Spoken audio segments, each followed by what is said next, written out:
Hola, ¿se oye bien? Sí, vale. Hola, mi nombre es Naya y yo soy dietista nutricionista y en este caso os voy a hablar de lo que va a ser la alimentación del deportista de resistencia. Antes de nada quería mencionar unos datos que creo que generalmente se tienen en cuenta, que son la alimentación y el entrenamiento. Es decir, quiero decir que básicamente todo el mundo sabe que la alimentación, que una dieta equilibrada pues, brinda al cuerpo los nutrientes para su buen funcionamiento, ¿no? Yo creo que eso hoy en día se sabe. Y que mediante el entrenamiento, como podéis verlo, podemos controlar cómo nuestro cuerpo va a gestionar el combustible que tenemos. Pero sin embargo quería mencionar algo que hoy en día no se tiene tanto en cuenta, que es el descanso. Quiero decir mediante esta presentación que tanto la alimentación como el entrenamiento y el descanso, haciendo un cóctel de ellos, como conseguiremos que el rendimiento sea el óptimo en nosotros. Bueno, entonces dicho eso, empiezo con los requerimientos. Las recomendaciones nutricionales según la OMS son los requerimientos, son las cantidades de energía y nutrientes esenciales que cada persona requiere para que su organismo se mantenga sano y que además sea capaz de desarrollar ciertas funciones. Estos requerimientos serán diferentes dependiendo de cada persona, dependiendo de la edad, del sexo, de su fisiología, del peso, dependerá de todo eso. Entonces, los requerimientos nutricionales para cada persona serán diferentes. Entonces, ahora empezaré a hablaros del gasto energético, de lo que es y de cómo calcular. El gasto energético representa la energía que nuestro organismo va a consumir. Entonces, ¿cómo calcularlo? Pues en esta gráfica, tanto en el gráfico del redondel como en la fórmula podéis ver que nuestro gasto energético total va a ser la suma de tres valores. Por un lado estará el metabolismo basal, que es el lado azul del redondel. En el metabolismo basal es básicamente la energía que nuestro cuerpo va a necesitar para mantenerse vivo. Va a ser como por ejemplo, pues para mantener una termorregulación correcta, ¿no? Para que la temperatura no se suba hasta 40 grados ni se baje hasta 34. Para calcular este valor, tendremos que tener en cuenta tanto la edad como el sexo, el peso, la talla o incluso la genética de cada persona. Por otro lado tenemos el EPA, que es el efecto termogénico de los alimentos.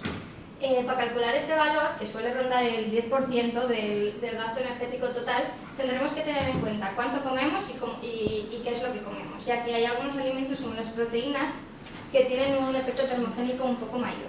Luego, no sé si os he dicho, el efecto termogénico es la energía que nuestro cuerpo va a necesitar para digerir los alimentos. Y por último tenemos la actividad física. La actividad física suele rondar un 25-30% de nuestro gasto energético total, y en caso de los deportistas incluso eso podría elevarse. Para calcular este valor también tendremos que tener en cuenta cuál va a ser la actividad física que hagamos, cuál va a ser la intensidad con la que la hagamos y también la duración. Con esto quiero decir, con todos los factores que vamos a tener en cuenta, que el gasto energético de cada persona será diferente, y que por tanto la dieta que yo le haga a mí que no puede ser la misma que se la haga a Diego, por ejemplo, ¿no? Porque cada uno tendrá sus datos a tener en cuenta. Entonces, ahora empezaré a hablaros sobre los macronutrientes. Estos son tres. Estarán por un lado los carbohidratos, por otro lado las proteínas y también estarán los lípidos. Entonces, voy a empezar por los carbohidratos. Los carbohidratos fundamentalmente en nuestro cuerpo tendrán función energética, tanto de energía instantánea como puede ser de glucógeno, como de reserva, como ha mencionado antes Diego, ¿no? Que podemos almacenar energía en nuestro cuerpo mediante el glucógeno. Entonces, como podéis ver en esta tabla, las recomendaciones de carbohidratos en un deportista de resistencia variará dependiendo de la cantidad de entrenamiento diario que haga, ¿no? Entonces, si lo pongo más grande, podéis ver que una persona que haga menos de una hora de ejercicio al día, las necesidades de hidratos de carbono que va a tener serán menores a las de una persona que vaya a hacer más de 4 horas de ejercicio al día. Entonces, dicho eso, para una persona que no haga mucho deporte, que haga menos de una hora de ejercicio, con unos 5 o 7 gramos por kilogramo de peso al día le sería suficiente. Sin embargo, para una persona de otras resistencias que haga 4 horas o más de ejercicio diario, como puede ser tu caso, ¿no? Tus recomendaciones variarían entre un 8 y un 12% de... O sea, no, perdón. Un 8 y un 12 gramos de kilogramos, o sea, de carbohidrato por kilogramo al día. Ahora pasaré a las proteínas. Las proteínas en nuestro cuerpo tienen función estructural, es decir, crean estructuras como pueden ser los músculos en nuestro cuerpo. Por otra parte, también tienen funciones reguladoras y en un nivel un poquito más bajo también tienen función energética. O sea, podemos conseguir energía utilizando nuestras proteínas, digamos, ¿no? Entonces, las recomendaciones de proteína que tendremos si somos deportistas de resistencia suelen rondar un 1,4 gramos de proteína por kilogramo al día. Pero tengo que decir que estas recomendaciones, igual aquí lo veis mejor, estas recomendaciones son para un deportista que ya ha conseguido su objetivo, digamos, ¿no? Que ya está en su peso ideal o que ya está como metido en la temporada. En caso de que el deportista tenga que bajar un poco el índice de grasa corporal o esté en pretemporada, es normal que estas recomendaciones se eleven un poquito. Y por último tenemos los lípidos. Los lípidos en nuestro cuerpo tienen función energética, pero también tienen varias más. Pueden ser como una reserva de energía, también se pueden utilizar como precursores para otras muchas moléculas o incluso también como transportadores, como medio de transporte para las vitaminas liposolubles, que son la vitamina A, la D, la E y la K. Entonces, las recomendaciones, en este artículo no se marca una recomendación directa de lípidos como en los anteriores. En este caso, lo que se recomienda es que la ingesta de lípidos no baje de un 20% de la dieta. También tengo que decir que es importante que los deportistas sepan que la ingesta mínima de lípidos es de un 0,8 gramos de lípidos por kilogramo de peso al día, pero que normalmente, bueno, eso es el mínimo, pero que lo normal suele rondar en 1,2 gramos de lípidos por kilogramo de peso al día. Se ha acabado ya con los macronutrientes. Ahora pasaré a hablaros más de lo que son los micronutrientes. En este caso, los micronutrientes van a ser los minerales y las vitaminas. Estas tienen un papel muy importante en muchas rutas metabólicas de nuestro cuerpo, como puede ser para conseguir energía, para crear tejidos, para crear músculos, para muchos factores, ¿no? Entonces, si estos nos faltan, está claro que tanto la salud del deportista y por lo tanto su rendimiento también van a bajar. Tenemos que tener en cuenta que el consumo de vitaminas mediante una dieta saludable se podría conseguir, pero tenemos que, para saber si eso de verdad se está cumpliendo, tendremos que normalmente hacernos unas analíticas. ¿Tú te las sueles hacer? Sí. Vale. En esas analíticas veremos si estamos llegando a esas necesidades o si tenemos algún déficit. En caso de que tengamos algún déficit, el dietista nutricionista que lleve la dieta tendrá que valorar si ese déficit lo podremos reponer mediante una dieta o no. En caso de que el déficit sea muy grande, tal vez tengamos que recurrir a la suplementación, pero en caso de que no lo sea, igual variando la dieta podríamos conseguir reponer eso. Y por último, los minerales. Los minerales generalmente los podríamos cumplir los requerimientos mediante la dieta, pero igual hay algunos en los que en caso del deporte tendríamos que tener más en cuenta. Como pueden ser, por ejemplo, el hierro, en caso de una mujer deportista en la fase de menstruación, como puede ser, por ejemplo, el sodio, ya que mediante sudor podríamos perderlo en alguna carrera, competición, y tendríamos que tener especial cuidado en que no caigamos en una hiponatremia.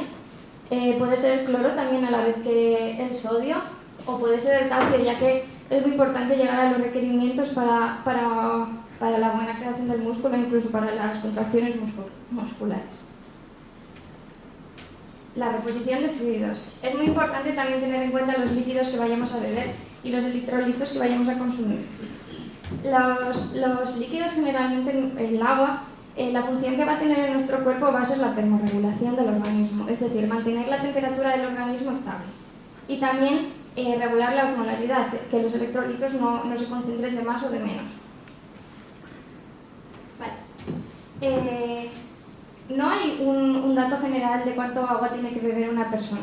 Por ahora sabemos que una persona sedentaria, tenemos tres datos sobre ello, que son que una persona sedentaria tiene que beber unos 2 litros de agua al día. También sabemos que debería de beber 1 mililitro de agua por kilocaloría ingerido, que ahí ya están cambiando un poco las cosas. Y también que tiene que beber unos 30-35 mililitros por kilogramo. Si hiciéramos el cálculo de esos tres datos, nos saldrían tres datos diferentes. Entonces nos vamos a quedar en que una persona va a beber 1 mililitro de agua por cada kilocaloría que vaya a consumir. En este texto más o menos se explica que si una persona no se hidrata como es debido, su rendimiento deportivo va a verse totalmente, que va a repercutir totalmente en su rendimiento deportivo, ya que la deshidratación a veces no se tiene tan en cuenta que los electrolitos o la bebida es muy importante a la hora de hacer ejercicio, porque la deshidratación, aunque sea muy pequeña, puede crear confusión mental, puede crear mareos, puede crear desmayos, calambres o incluso podría crear la muerte. Entonces, lo que tenemos que hacer es controlar el agua que bebemos. En caso de los deportistas también se recomienda beber 1 mililitro de agua por kilocaloría ingerida. Y en este caso, como antes os he explicado, el rendimiento de la ingesta calórica se va a ver aumentada debido a su actividad física. Entonces, el deportista bebería más. Un buen método para saber si estamos bien hidratados es el color de nuestra orina. En caso de que nuestra orina estuviera en las primeras fases, estuviera clarita, sería que estamos bien hidratados. En caso de que estuviera muy concentrada, muy oscuro, sería que estamos en unos niveles altos de deshidratación. Y por último, ya para acabar la primera parte de la presentación, quería mencionar que todo lo que he dicho es individual, que cada persona, que yo todos los datos que he dado son datos que deberían de ser así, cumplidos, pero que cada persona somos diferentes y que lo más importante para que todo esto funcione es tener una buena adherencia a la dieta. Que sin una buena adherencia también sería imposible conseguir que esto funcione y que el rendimiento funcione a largo plazo. Entonces, lo que deberíamos hacer es mantener una buena relación tanto con el ejercicio físico como con la comida, ya que en caso de que alguna de estas dos se convierta en una obsesión, que la alimentación se convierta en una obsesión, el ejercicio se convierta en una obsesión, podríamos caer en tener como un déficit calórico o en querer restringir la comida más de lo debido. Si restringiéramos en calorías más de lo debido, podríamos caer en una desnutrición, aumentar las lesiones que podamos tener e incluso caer en el síndrome de baja disponibilidad de energía. Este síndrome puede hacer que nos pase cualquiera de estas cosas. Podríamos tener problemas endocrinos, podríamos tener en caso de las mujeres amenorrea, podríamos tener problemas cardiovasculares, inmunológicos. Entonces tenemos que tener en cuenta que la alimentación no tiene que ser una traba y que deberíamos de cumplir lo que tenemos que cumplir estando a gusto. Y bueno, eso ha sido la primera parte de mi presentación y ahora os hablaré de cómo periodizar todo lo que os he dicho ahora. Entonces, los datos que os he dado hasta ahora tenemos que saber cómo cumplirlos dependiendo en qué fase se encuentra el deportista, ¿no? Entonces, ¿qué es la periodización nutricional? La periodización nutricional es el uso planeado, estratégico e intencionado de las intervenciones nutricionales con el fin de conseguir un efecto positivo en el rendimiento del deportista. Entonces, vamos a diferenciar tres fases en la periodización nutricional. Estará la alimentación que tendremos que comer antes de la competencia, la que tendremos que comer durante, durante o la de después. Entonces, en la alimentación precompetencia diferenciaremos tres factores, ¿no? Diferenciaremos la alimentación que tengamos que hacer los días previos a la competición, la que haremos las horas previas y la que haremos inmediatamente antes de la competición. Esta alimentación precompetencia como objetivo tiene constituir una buena reserva de nutrientes. Como ha mencionado Diego, lo que queremos mediante esto es conseguir un buen almacén de glucógeno. Entonces, para ello existe la compensación del glucógeno, la supercompensación de glucógeno, que la haremos de este modo. Así serían los días una semana antes de la competición, ¿no? Entonces, el día 1 sería el primer día de esa semana. Lo que deberíamos de hacer es una dieta baja en carbohidratos y un entrenamiento muy intenso. En el día 2 y 3 se mantendrá la dieta baja en carbohidratos, pero subiremos los lípidos y las proteínas. Y además haremos un descanso activo, que significa que haremos el ejercicio, pero a una intensidad bastante más moderada. Y el día 4 mantendremos la dieta baja en carbohidratos, subiremos los lípidos y las proteínas, pero haremos el ejercicio físico muy activo otra vez. De este modo conseguiremos vaciar nuestros depósitos de glucógeno tanto en el músculo como en el hígado, y además conseguiremos que la glucógeno sintetasa, que es la enzima que va a producir el glucógeno, se active. Entonces, una vez que hayamos conseguido esto, lo que haremos es subir mucho la cantidad de glucógenos de carbohidratos que vayamos a consumir en la dieta, incluso a un 7 o un 12 gramos por kilogramo de peso. De este modo conseguiremos una supercompensación de glucógeno, es decir, que nuestro cuerpo almacene mucho más glucógeno de lo que habitualmente suele almacenar. Entonces eso es lo que haremos los días previos a la competición. Las horas previas, lo que queremos conseguir será diferente. Queremos conseguir una adecuada hidratación y también mantener ese glucógeno que hemos almacenado, queremos mantenerlo. Para eso haremos una buena hidratación, beber agua, y luego haremos una alimentación alta en hidratos de carbono y relativamente baja en fibras y en lípidos. De este modo lo que conseguiremos es que el vaciado gástrico sea más rápido. Así lo que haremos es que durante la competición tengamos menos sintomatologías digestivas, que nos pueda crear menos problemas la comida que hayamos comido, ¿no? Lo que se recomienda es evitar comidas nuevas. Nunca hay que probar cosas nuevas ni en la carrera ni antes de la carrera. También se recomienda no comer comidas excesivamente picantes, ni comer frutas excesivamente ácidas, ya que también pueden crear problemas en el intestino.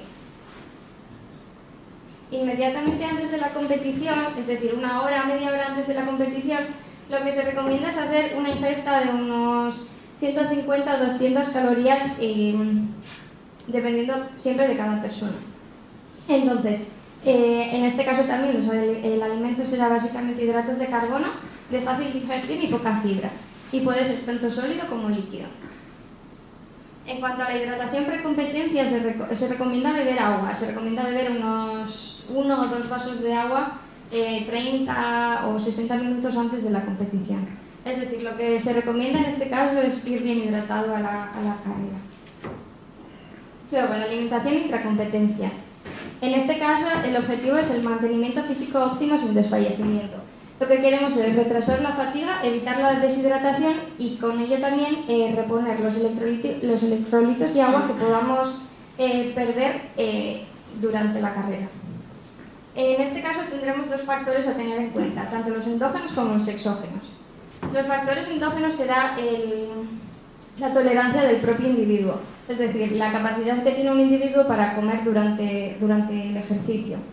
Y por otro lado estará en los factores exógenos, que será pues la modalidad deportiva, el reglamento, las condiciones climáticas o todos los problemas que pueda haber para poder comer o no. En este caso las recomendaciones también variarán dependiendo de la cantidad o de la duración del ejercicio. En caso de que el ejercicio dure 2 horas y media o menos, la recomendación es comer unos 30-60 gramos de hidratos de carbono a la hora. En caso de que el ejercicio dure más de 2 horas y media, lo que se recomienda es subir el consumo de hidratos de carbono a unos 60-70 gramos de hidratos de carbono. Pero si es posible y si es tolerable, también se recomienda subirlo incluso a 90 gramos de hidratos de carbono a la hora. Esto es mucho, es muchísimo. Entonces, esto hay que entrenarlo durante los entrenamientos siempre. La hidratación intracompetencia. La hidratación va a ser fundamental para poder tolerar la actividad física que vayamos a hacer y para que no nos den calambres o no nos den problemas. Entonces, a partir de la primera hora será imprescindible hidratarse tanto con agua como con sales. Entonces, lo que se recomienda en este caso es beber unos 6-8 mililitros de líquido por cada kilogramo de peso por hora. Entonces esto en una persona de unos 70 kilos equivale a medio litro de agua, más o menos. La temperatura también será importante, ya que si la bebida está demasiado fría, puede provocar que se ralentice su absorción y en caso de que esté demasiado caliente pueda provocar que la persona no beba lo suficiente. Y por último, la alimentación postcompetencia. En este caso el objetivo será reponer las reservas, tanto nutricionales como de líquidos que hayamos tenido. Y bueno, lo que se recomienda es una ingesta en el primer día después de la competición. Se recomienda unos 8-10 gramos por kilogramo de peso al día y lo más recomendable es que en las primeras 3-5 horas se consuma 1 gramo más o menos por kilogramo de peso. Y bueno, por último ya la hidratación postcompetencia. Para saber cuánto tenemos que beber tendremos que aplicar esta fórmula. Tendremos que, lo correcto sería pesarnos antes y después de la carrera y saber cuánto peso hemos perdido. Tendremos que sumarle a ese peso perdido la cantidad de líquido que hayamos bebido en 1 hora y la suma de esos dos será el agua que tendremos que beber para reponer el líquido que hayamos perdido durante la competición. En cuanto a la toma de electrolitos durante, antes y después, Diego os hablará luego en el tema de la suplementación y os explicará muy bien cuánto habrá que tomar y cómo. Y bueno, eso ha sido todo, así que ahora hablará Diego un rato y luego haremos un descanso, ¿vale?